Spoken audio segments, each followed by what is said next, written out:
Fala pessoal, seja bem-vindo ao canal. Hoje eu vou te ensinar a estudar a Bíblia de forma transformadora e profunda, através do método indutivo. Se você tem dificuldade de entender, estudar, conhecer mais as Escrituras, este vídeo é especificamente para você.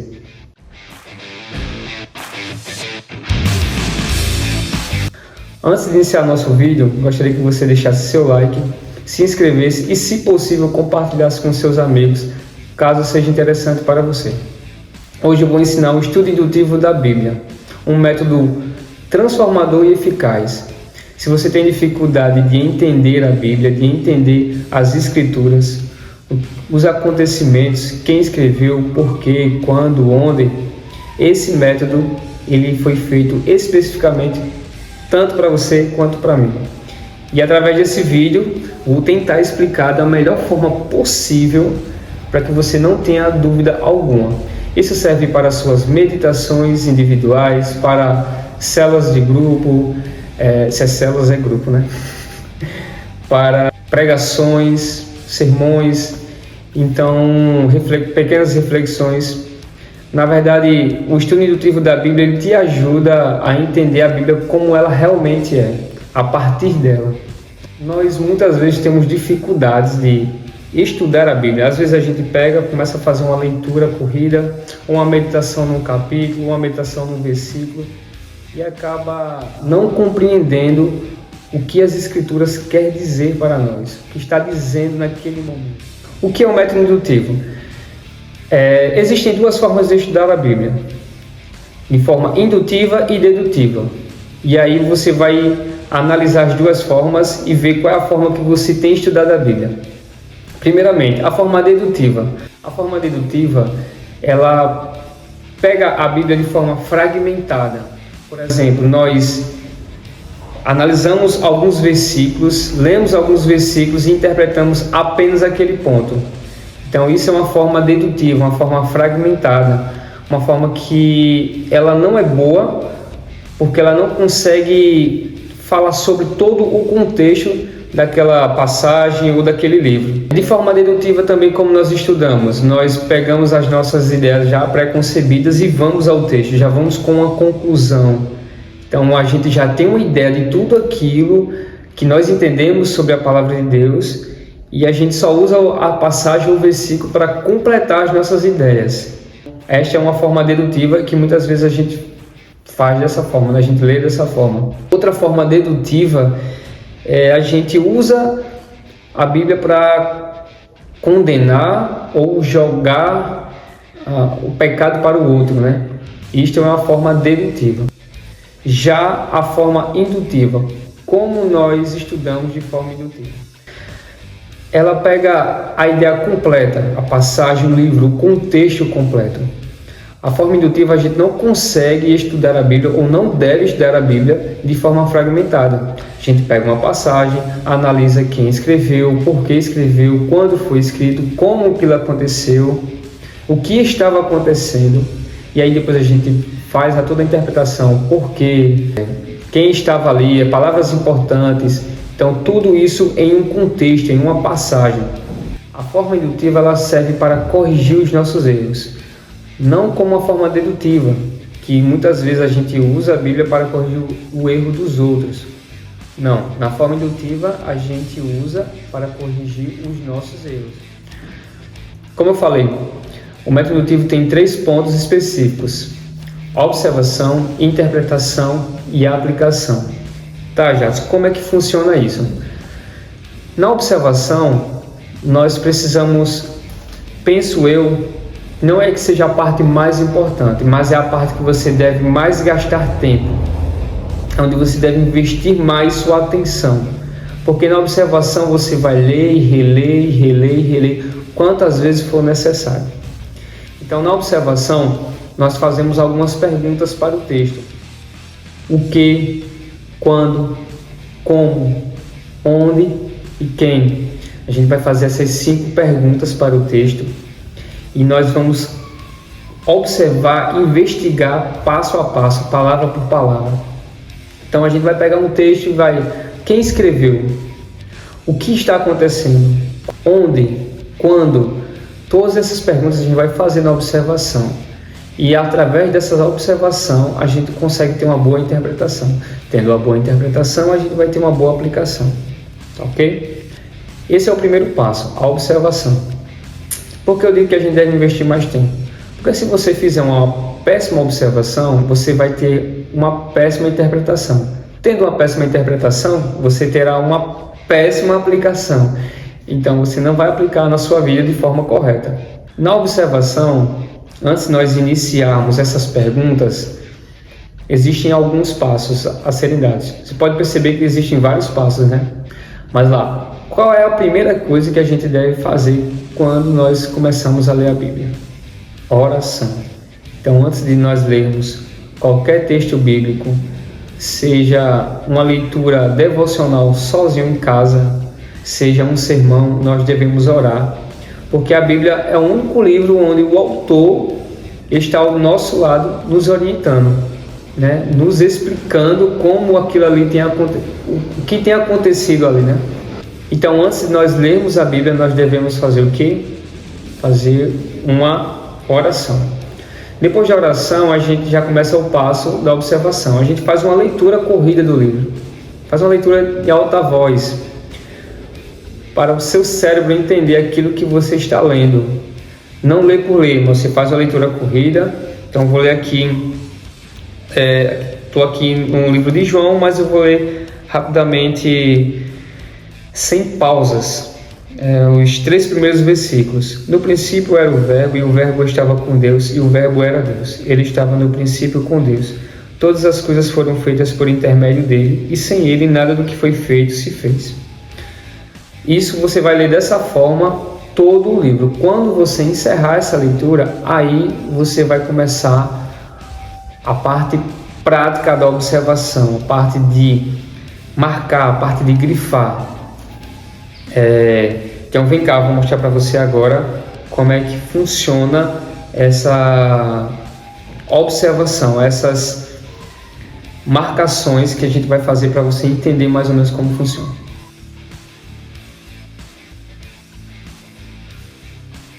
Na observação, vou mostrar para vocês aqui, a Ana minha já está toda feita, tanto em Hebreus como em Filemon, em alguns outros livros, tá vendo?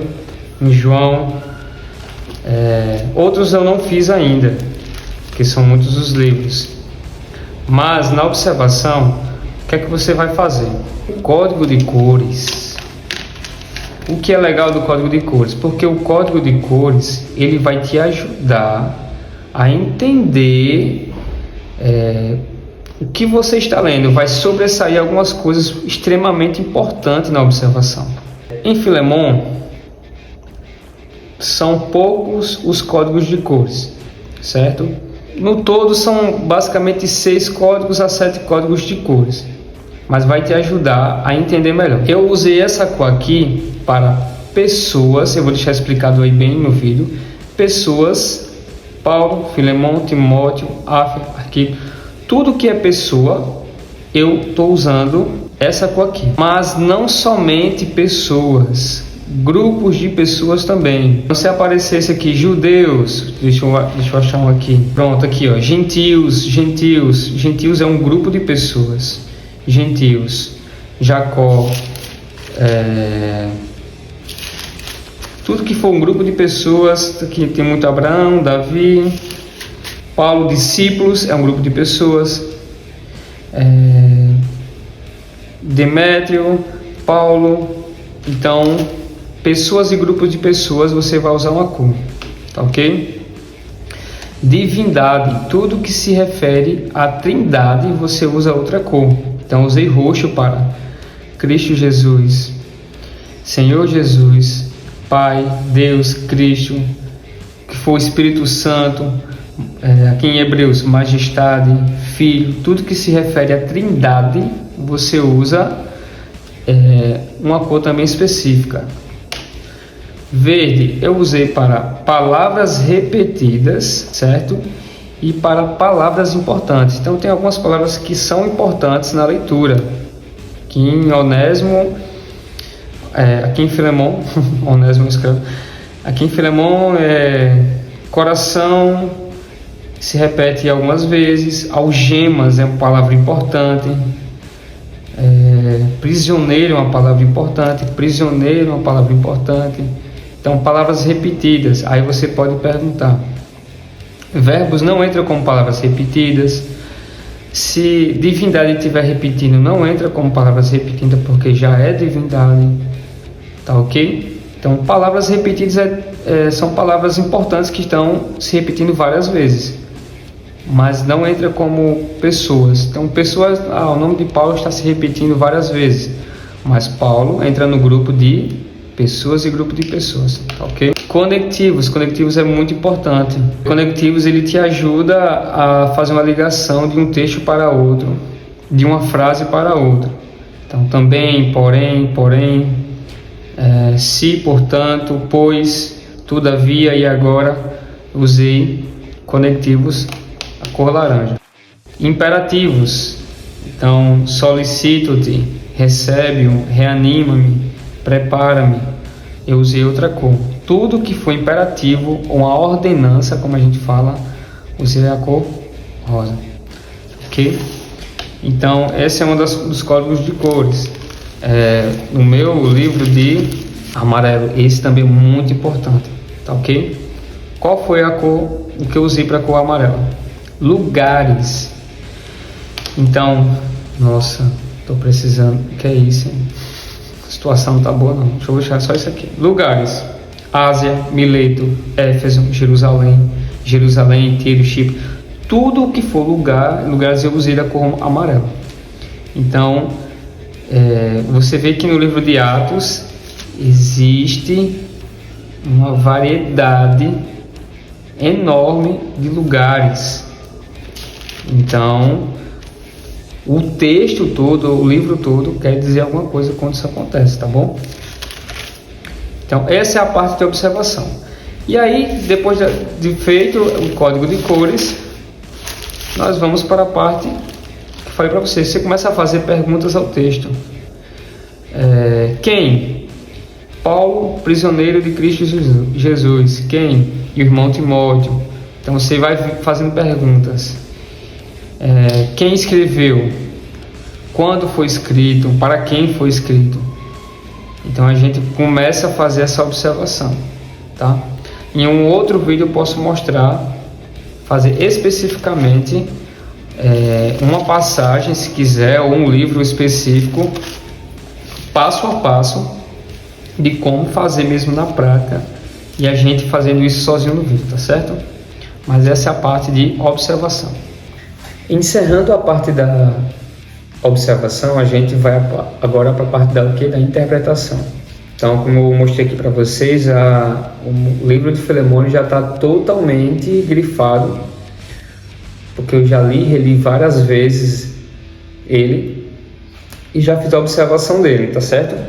Então, acabou a observação, você já sabe quem escreveu, como, quando, onde, tudo isso. Agora você vai a parte da interpretação. E como funciona a parte da interpretação?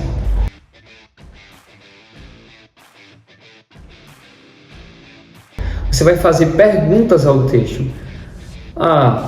Perguntas às vezes aparentemente óbvias. Por quê? Por quê? Por que isso está acontecendo? Por que fulano está nessa casa?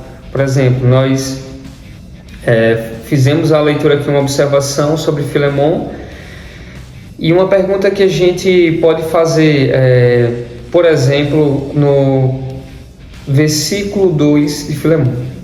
E a irmã Áfia e Arquipo, nosso companheiro de lutas, e a igreja que está em sua casa. Tá? Por que a igreja que está em sua casa? Por que a igreja está na casa dele? Nossa, já isso é uma pergunta tão óbvia. Talvez é uma casa que todas as pessoas sentem-se à vontade, sejam perto, etc. Talvez isso é um pensamento que a gente tem aqui. É como se fosse hoje, mas não é. Não sei se você entendeu. Às vezes a gente pensa, a gente lê a Bíblia como se fosse nos dias de hoje, no nosso contexto, na nossa cultura. Mas não. A gente começa a fazer perguntas ao texto para entender. Naquele tempo existia tanto pessoas ricas como pessoas pobres. Existiam os patrícios, eram pessoas extremamente ricas. e pessoas que têm casa, que podem receber pessoas com espaço, provavelmente pessoas ricas, e pessoas que têm o que? Escravo, assim como Filemão tinha um escravo chamado Onésimo. Então, aparentemente, já demos para perceber na observação que Filemão provavelmente seja um patrício ou alguém com boas condições. Então isso não é certo, mas através do método indutivo, através dessa observação, a gente pode perceber que ao receber pessoas em sua casa e ter um escravo, já mostre que ele provavelmente tenha condições, tá ok? Então na interpretação a gente vai fazer perguntas ao texto. Por quê? Pergunte ao texto quantas vezes for necessário. Acabou a parte da interpretação, perguntar o porquê, nós vamos fazer o quê? A aplicação.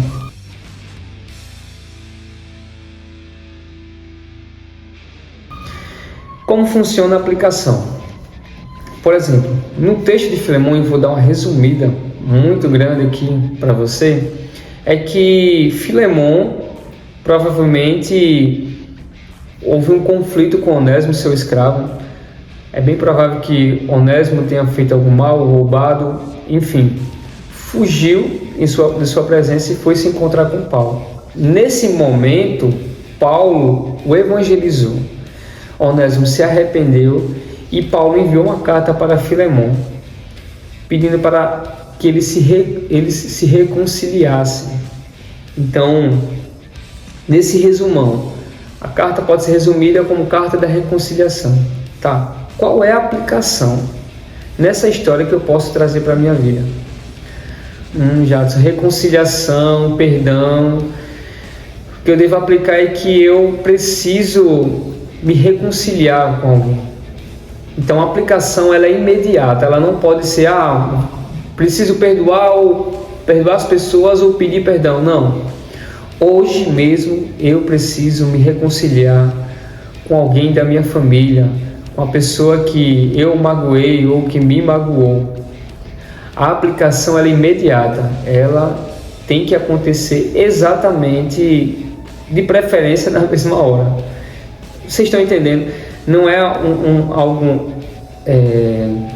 um programa de tarefas, mas a aplicação ela tem que ser imediata na vida do cristão. Então a gente interpreta e já aplica na nossa vida. Não é pensando, meu pai precisa se reconciliar com minha mãe porque eles brigaram. Não, de forma nenhuma. Eu preciso me reconciliar com as pessoas que eu magoei ou que me magoaram. Então, essa é a parte da aplicação. Então, gente, esse é um pequeno resumo sobre o método indutivo, certo? Não sei se ficou claro para vocês.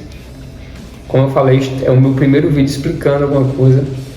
Então, eu tenho uma dificuldade com isso aqui na minha frente, mas creio que com o tempo isso vai dar certo, em nome de Jesus. Caso tenha alguma dúvida, me pergunte, deixe sua mensagem nos comentários. Estou à disposição para explicar de forma mais clara. Esse é o primeiro vídeo da série Explicando a Bíblia no seu contexto original. Então, haverá outros vídeos semelhantes a esses, explicando conforme o método indutivo. Se for um vídeo bom para você, deixe seu like, se inscreva, compartilhe com seus amigos. E é isso. Espero que tenha gostado e Deus abençoe.